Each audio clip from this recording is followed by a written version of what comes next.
Okay, hello Johan. Hello. Yeah, Cheers. okay, Yeah. cheers, subscribe, whatever. Do whatever you want. I hate rugby. Do what you want to do. I mean, come on. Just throw the ball around. If you want to throw it around. Have you, it reminded me of losing to Japan. Not that Yes. Australia is as weak as Japan. I went through the same emotions. No, they just beat the Lions. losing to Japan was one of the worst moments of my young life.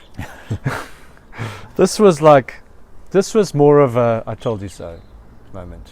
Yeah. This was like playing Italy and being like, why is a Italy B team stealing all our balls at the break time? Yeah. Why are we losing line-out ball? Why are they scoring a maul try? Why is Georgia opening the scoring in the game? Not Yes. just why are they opening the scoring and scoring a maul try against the Springboks? Yes, it was like, why are we so happy because we scored 3 late tries against Georgia and we're like, yes, see this and that, and the rest of us are seeing stuff. Seeing issues. Yeah, like guys trying very fancy things and end up running into each other, and like there's an offload, but the guy's ball's being thrown into the guy's face and that sort of thing. Yeah. As if it's pardon the pun, but against your DNA. Yes.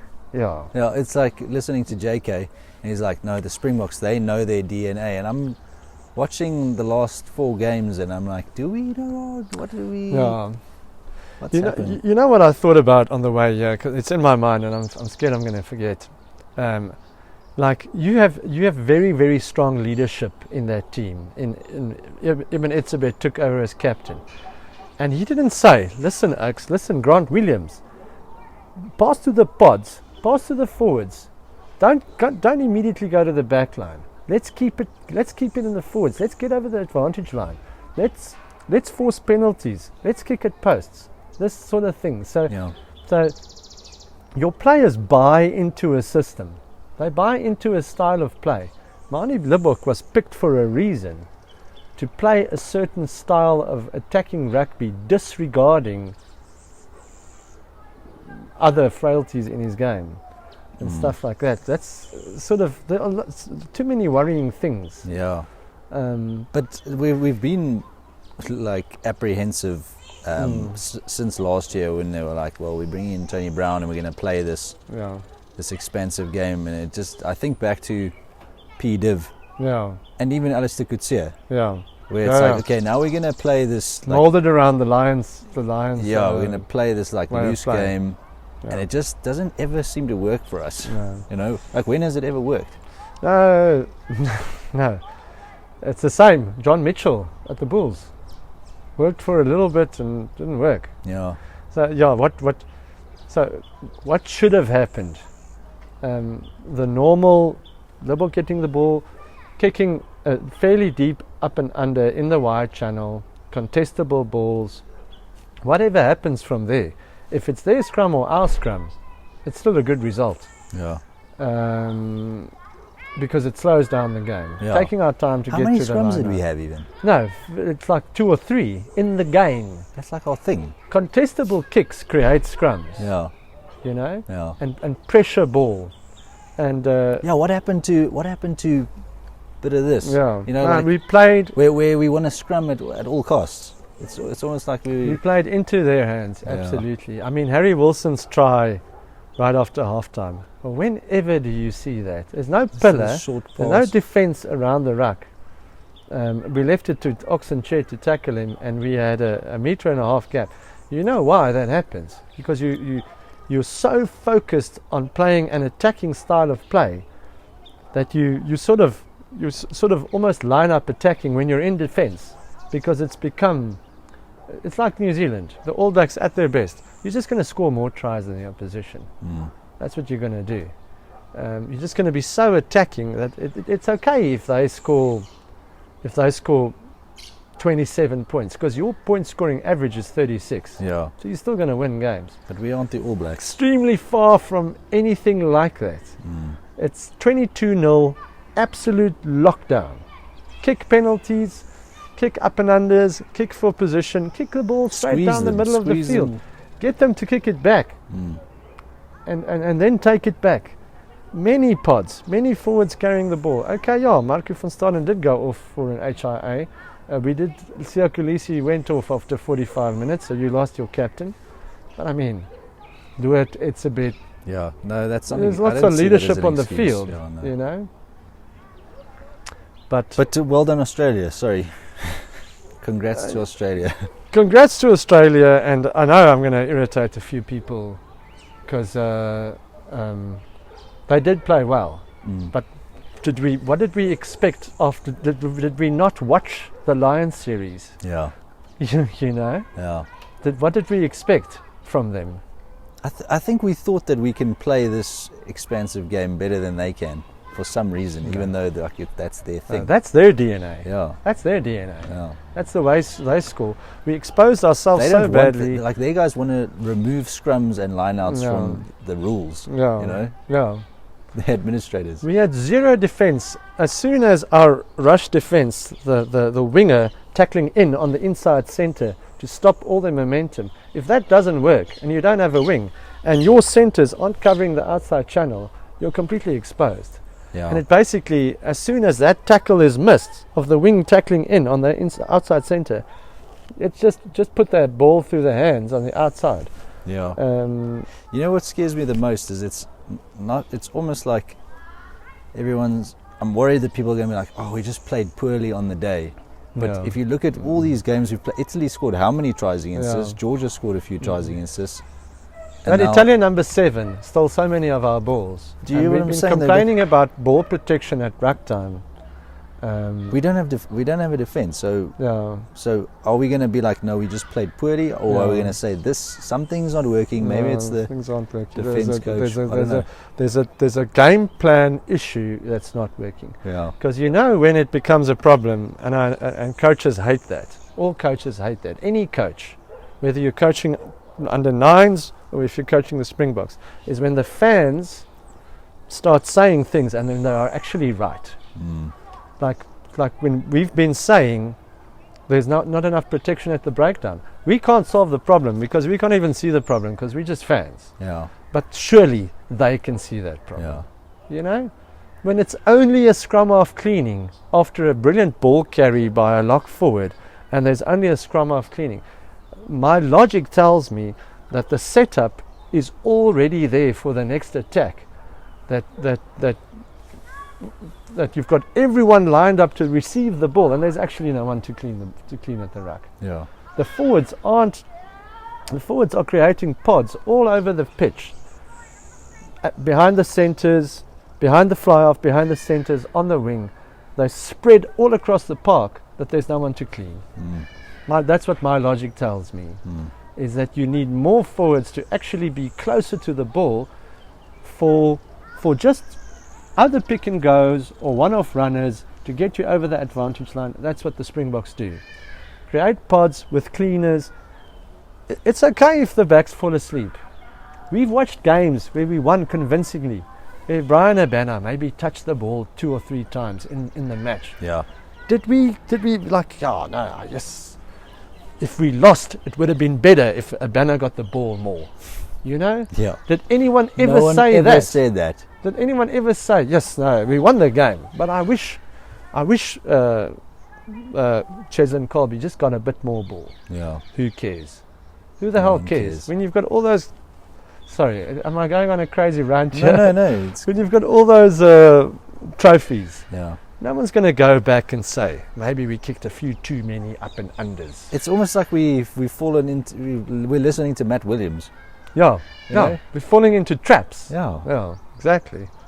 I don't know. It's probably not on purpose or anything. It's just it just felt like the last 20 years. That's a noisy Hardy. Yeah, we've won everything. Let's see if we can play more attractive rugby. Yeah. Why does it? None of us care about that. And it's been like if you watch. It's not. Is it still called The Breakdown? I can't remember. The New Zealand and Aussie shows. They're like all they seem to care about is. And the thing is, the New Zealanders have been telling their counterparts, like, no, it's fine. Keep playing like that, this loose game. because it makes for an exciting game. Even though you lose, you haven't won the Bledisloe Cup in 30 years or whatever it is, since 2001 or 2002, whatever. It's fine. Keep playing like that because it's attractive. We don't care about that. No. We just want to win. No, we don't care about that. And I'm sorry, this is also going to annoy people, but Australia played well, but I think it was more of a case of us playing into their hands. Yeah. Being bad at the lineouts. I mean, I'm so freaking sick of Malcolm Marx. Like, jumpers are going up and everything, and he's like, I don't actually know what to do. Yeah. I've been told what to do, but I don't actually know what to do. You know, that's what, when I look at him, that's what I'm thinking. It's like, this guy does not look decisive. Yeah. He's throwing like a little loopy ball. It's a free-for-all. Anyone who's quick enough in the air can get it. Yes, we lost lots of lineouts. Yeah. Okay, but let's move on. Is the Rugby Championship over now for us? I mean, the All Blacks beat Argentina the way one would expect them they scored to. a lot of tries in the second half. Argentina? Yeah, they scored 24 points. They were playing at home though. Yeah, but it was actually an okay result. The All Blacks are obviously back to the All Blacks, that we know. Yeah. Rugby is fixable in a short period of time, a shorter period of time than sports like cricket and that sort of thing. Like I don't think tweaks can make a big difference. I don't think we are like the individuals are that poor. I do think it's a game plan issue. So if we can tweak those issues, we can maybe fix it, like you said. Look, it's like a quarterback in American football. If you change your fly half, and Mani Libbok is a great rugby player, but he got exposed probably because of what he was told to do. And after we were ahead by a long way, someone should have gone to him and said, listen, Mani, we got to play percentage rugby, we got to kick for the corners, we got to kick up and unders, we got to force them into mistakes, we want to scrum more, we got to do this and that. And I'm not sure if anyone told him that. So not that it was necessarily his fault, but also defensively in that channel, I just prefer Pollard while he still has rugby left in him for now, until there's anything better. Not sure why Sasha's not in the mix at all. Apparently he has a glass knee or something. But Mani is not the typical mold of Springbok rugby. Neither is he a dead-eye goal kicker. Yeah. So he actually kicked well, better than usual. If he was just told to kick more, because that eats up time and it takes away confidence from the opposition. If you put points on the board, it's like we wanted the bonus point as early as possible. It's like everything that goes against the way the Springboks play. Well, think about every time that when it's like, okay, to win the Rugby Championship, we need to score 4 tries and win by 27 points. We end up like not even getting a bonus point. Like think back. Okay, like let's say 2 years ago or 3 years ago when we had to do that against Argentina in the final game. It's like we have to score like 4 tries and win by a certain margin. See, we score end up scoring 4 tries, but it's like because we are so focused on getting this like bonus point and playing this expensive game and chasing this thing, you end up like giving away tries and just score 4 more tries. You know, it doesn't matter. 2 in the first half, 1 in the 70th minute, and 1 in the 80th minute. Who cares? You know. So I do blame the coaching staff, and don't get like Tony Brown is smart enough to be the first one to say, listen, okay, there's a time to play expansive rugby, and there's a time to realise, okay, we basically almost guaranteed for a bonus point. Let's lock this down. Take our time. To get to the scrums. And certain things, like I was trying to think, who's our real proper number 6? It's Siya Kolisi needs to be the number 6. Up until the decision is made that he has to retire from international rugby, he is no longer our captain, and then we have to pick a real number 8.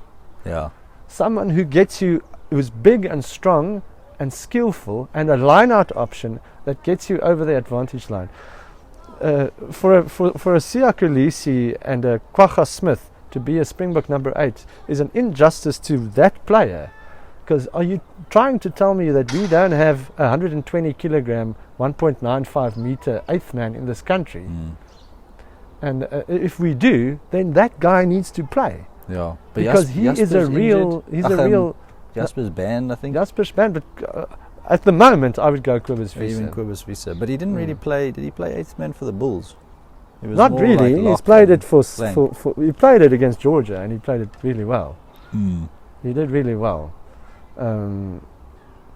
He's a loose forward. He's actually a loose forward. He was a 7 at Sale. Yeah. He played 7 and lock. Okay, but anyway, but whoever, doesn't matter. Pick Frankie Horn. Pick an 8th man. Pick an 8th This man. is test rugby. Yeah. You don't want the Springboks don't want 8th men of 102, 103, 106 kilograms. No. That's not what we do. No, we've got big freaking units that make meters and that pull in tacklers. Yeah. Stands in the midfield as a first receiver. That wants the ball every single time. That's why when Marco van Staden went off the field, it was a freaking crisis, because he had the weight to get over the advantage line. So when we went off, it was a big problem. But like Nick Mallett said, and that even it's one of the few times that I agreed with what's his name, Mark Hearn. What did Mark say? No, he said the same thing. He said we tried to play expansive rugby. We tried to run it out of our own 22. The Springboks, if you've scored the tries, if you're ahead, it's freaking lockdown, Oak. Yeah. You kick up and unders. You make sure you scrum as much as you can. You win your lineouts. You maul. You eat time. You grind away. Yeah. You absolutely. The game is won. Why are you chasing it? You destroy the opposition with small things. We were playing like we were chasing it, isn't it? Exactly. Yeah. We were playing like we were chasing the game, even though we were winning the game. Yeah. Anyway, let's hope. It's 1 week to sort things out. Let's hope we can beat them next week. We most definitely can. But the Rugby Championship, if we can come second, I'll be happy. Yeah. If we can win, if we can beat the All Blacks, I don't think we can. I don't know. If we can beat them once over there, it would be huge. And in saying that, when I say that, when that comes over my lips, it seems weird. But if you look at what's happened, losing guys like losing your centre combination that you're used to. Dalenda didn't play, Cheslin didn't play. We lost our Frans Malherbe, Stephen Kitsoff had to retire. For most teams in the world, this would be a big thing. Who the hell is Boan Venter? Nothing against Boan Venter, but you know. Yeah, he plays for like Edinburgh, doesn't he? No, I know who Boan Venter is. What I'm saying to you is, why are we fetching those guys? Because we've got no one else. How can that be? How can that be? Where is Koch? Where's Vincent Koch?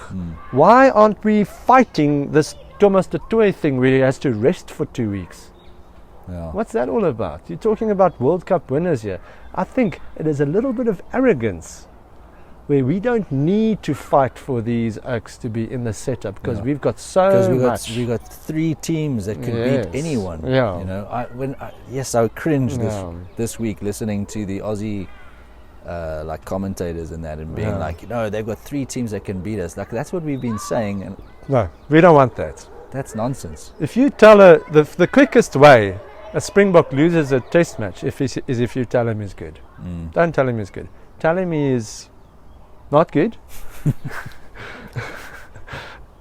And then you'll see him play. Tell him, look at him, stare him in the eyes and tell him you are terrible and you have no chance. Then you'll see him play. If you tell him he's good, you'll see this rubbish that we saw this weekend. Yeah. That's what you'll see. I don't think I've spoken this much about rugby. Thank goodness the Springboks lost. Yeah, luckily this video wasn't last night. Yeah. Because I was beside myself. No, I read a lot of stuff and I've looked at a lot of stuff. And Rassie as well, sitting in that box. Get off Twitter. And don't worry about Matt Williams. And don't worry about little fancy jumps and this and the line out. Get continuity back. Choose players in their positions. Don't pick your third choice fly-half. And have very, very precise roles, and don't let yourself be bullied by New Zealanders who want to make a complete overhaul in the way we play Springbok rugby. Yeah. Don't let Tony Brown and all these foreign oaks tell you that we can play this way, because I don't think we can. And it sounds rough to say it like that, but I don't think we can. Let's just stick to what we can do, and let's frickin' win test matches. I mean, we should never have lost to these. I mean, Australia's playing great rugby. They've played really well. I mean, I think they should have beaten the British and Irish Lions, but we should have won this game. Should have. Yeah. Okay. Cheers to that. Cheers.